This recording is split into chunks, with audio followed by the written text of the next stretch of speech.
Good afternoon and welcome back to The Longing.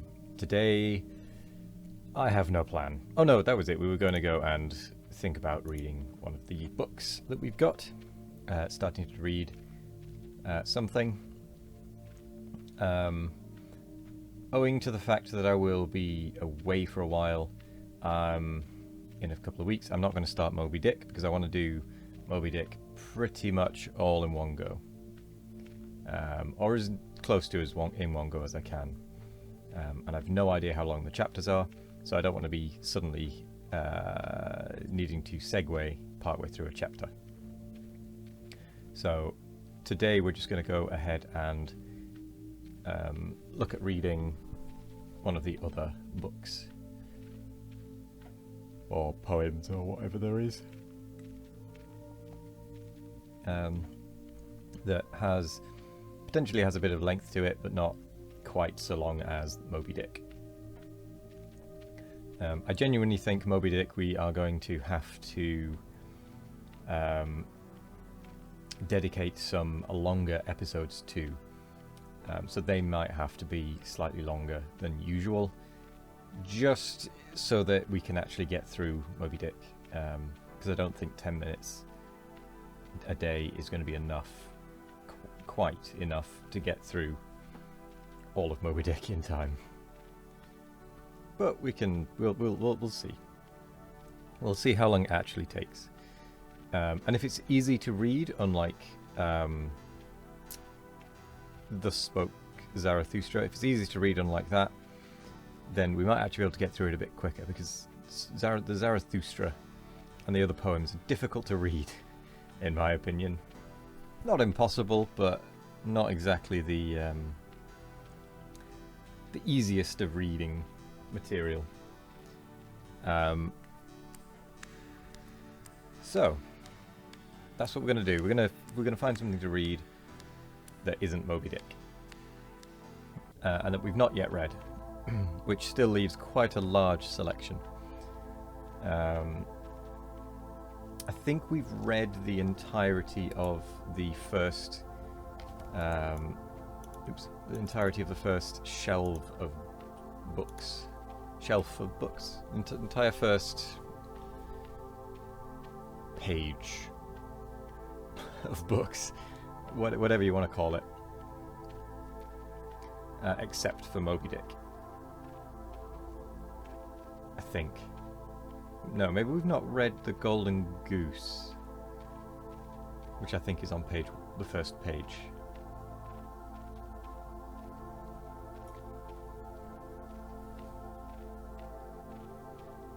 We shall have to see. We shall have to see what we shall see. Hello, King.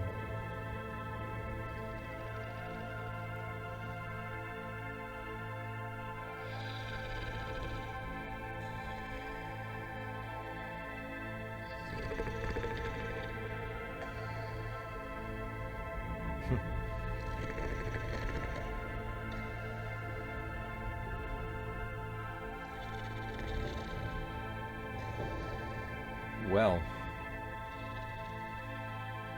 there is this slight issue I've just thought about, is that ideally I'd like to get as many of the achievements as well as I can, but I get the feeling one of the achievements is to go outside and visit the old blind man and the young troll.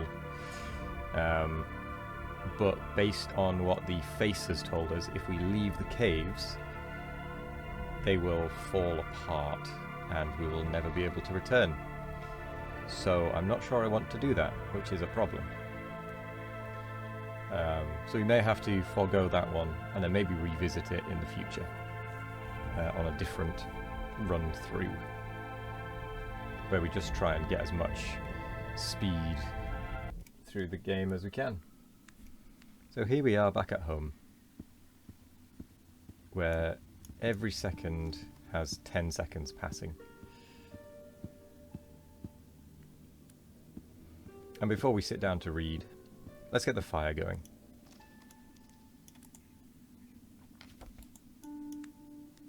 Because why not?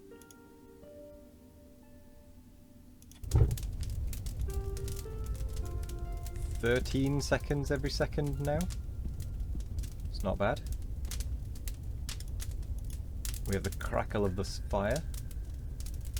So we've read The Goose Girl. We've read Thus Spoke Zarathustra.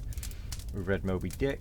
I think we've read Poems too. That was the one that gave the hint of the king. Yep. Metamorphoses we've read. Six Swans I don't recall. Oh yes, it was the brothers. And then there are Fables. Oh boy. Aesop's Fables, 109 pages. Well, we might as well get going. At least they're only short things, so we can always break off if need be. So, here goes. Excuse me. Aesop's Fables. 1. The Fox and the Grapes. A hungry fox saw some fine bunches of grapes hanging from a vine that was trained along a high trellis, and did his best to reach them by jumping as high as he could into the air. But it was all in vain, for they were just out of reach. So he gave up trying, and walked away with an air of dignity and unconcern, remarking, "I thought those grapes were ripe, but I see now they are quite sour." The Goose that laid the golden eggs. A man and his wife had the good fortune to possess a goose which laid a golden egg every day.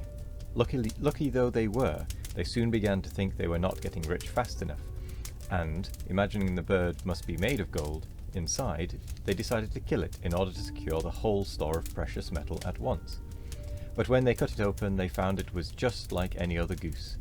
Thus they neither got rich all at once, as they had hoped, nor enjoyed any longer the daily addition to their wealth.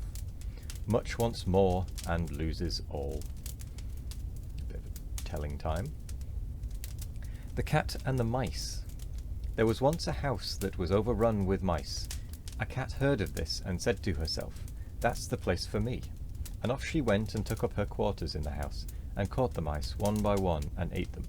At last the mice could stand it no longer, and they determined to take to their holes and stay there.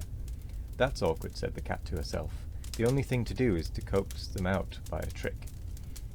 So she considered a while, and then climbed up the wall and let herself hang down by her hind legs from a peg, and pretended to be dead. By and by a mouse peeped out and saw the cat hanging there. "Aha!" it cried. "You're very clever, madam, no doubt, but you may turn yourself into a bag of meal hanging there, if you like, yet you won't catch us coming anywhere near you. If you are wise, you won't be deceived by the innocent airs of those whom you have once found to be dangerous." That's cool. Yeah, I can get behind that one. The Mischievous Dog. There was once a dog who used to snap at people and bite them without any provocation, and who was a great nuisance to everyone who came to his master's house. So his master fastened a bell around his neck to warn people of his presence. The dog was very proud of the bell, and strutted about, tinkling it with immense satisfaction. But an old dog came up to him and said, "The fewer airs you give yourself, the better, my friend. You don't think, do you, that your bell was given you as a reward of merit? On the contrary, it is a badge of disgrace.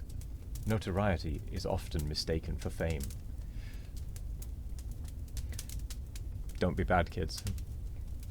The Charcoal Burner and the Fuller. There was once a charcoal burner who lived and worked by himself. A fuller, however, happened to come and settle in the same neighbourhood, and the charcoal burner, having made his acquaintance and finding he was an agreeable sort of fellow, asked him if he would come and share his house. "We shall get to know one another better that way," he said, "and, beside, our household expenses will be diminished." The fuller thanked him, but replied, "I couldn't think of it, sir. Why, everything I take such pains to whiten would be blackened in no time by your charcoal." Interesting. The Mice in Council. Once upon a time all the mice met together in council, and discussed the best means of securing themselves against the attacks of the cat. After several suggestions had been debated, a mouse of some standing and experience got up and said, "I think I have hit upon a plan which will ensure our safety in the future, provided you approve and carry it out. It is that we should fasten a bell around the neck of our enemy the cat, which will, by its tinkling, warn us of her approach." This proposal was warmly applauded, and it had been already decided to adopt it, when an old mouse got upon his feet and said, I agree with you all that the plan before us is an admirable one. But may I ask who is going to bell the cat? It's a valid point. The Bat and the Weasels. A bat fell to the ground and was caught by a weasel, and was just going to be killed and eaten when it begged to be let go. The weasel said he couldn't do that because he was an enemy of all birds on principle. Oh, but, said the bat, I'm not a bird at all. I'm a mouse. So you are, said the weasel. Now I come to look at you. And he let it go. Some time after this, the bat was caught in just the same way by another weasel, and as before begged for its life. No, said the weasel. I never let a mouse go by any chance. But I'm not a mouse, said the bat. I'm a bird. Why, so you are, said the weasel. And he too let the bat go. Look and see which way the wind blows before you commit yourself. Yeah, not bad. Not bad advice. So, with that, we are actually going to end the episode because we are now over the 10 minutes. We're going to continue reading this tomorrow. We are on page 6, and we're going to be reading The Dog and the Sow. So, thank you very much for joining me. Have a wonderful morning, evening, afternoon, or night, no matter what time of day it is. I hope you have a wonderful one of it. And as always, we'll be back tomorrow with more of The Longing. So we'll see you then. Goodbye.